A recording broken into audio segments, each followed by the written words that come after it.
जय श्री कृष्णा। मैं डॉक्टर पुष्पा तिवारी बनारस से आपके समक्ष पुनः भगवत गीता के श्लोक का अर्थ लिए उपस्थित हूँ। भगवत गीता के 15वें अध्याय का 6वां श्लोक है, न तद भासिते सूर्यो न शशांको न पावकः यद गत्वा न निर्वर्तन्ते तद धाम परमम मम। सूर्य के समान तेजस्वी और प्रकाश रूप इस संसार में कुछ भी नहीं है। चंद्रमा भी और अग्नि भी सूर्य से प्रकाश पाते हैं। तो भगवान कहते हैं कि ये सूर्य में प्रकाश मेरे से ही उत्पन्न होता है। मेरा ही तेज सूर्य और चंद्रमा और अग्नि में रहता है।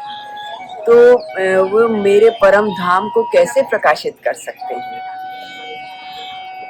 इस संसार में सूर्य के समान विलक्षण और तेजस्वी कुछ भी नहीं है। तो आप सोचिए भगवान कितने विलक्षण और प्रभावशाली होंगे। चंद्रमा में जो मधुरता, शीतलता, पोषणता आती है वो सब भगवान का ही रूप रहता है। अग्नि की दाहिका और प्रकाशिका शक्ति भगवान से ही मिलती है। और ये जो जीव है वो भगवान का ही अंश है। भगवान के अंश से मिलने में ही उसको शांति मिलती है। तो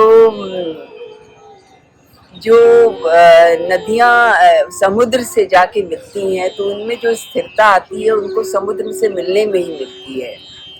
तो भगवान कहते हैं कि जब जीव परमात्मा से मिल लेता तभी उसका आवागमन खत्म होता है।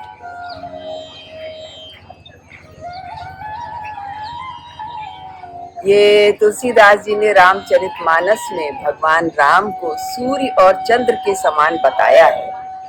देखिए, राम सच्चिदानंद दिनेशा नहितः मोह निशा लवलेशा सहज प्रकाश रूप भगवाना नहितः पुण्य विज्ञान विहाना। भगवान राम सच्चिद आनंद स्वरूप सूर्य है और उनके रहते रात्रि का लवलेश, मोह रूपी रात्रि का लवलेश मात्र भी नहीं रहता है और वो स्वयं प्रकाश रूप है।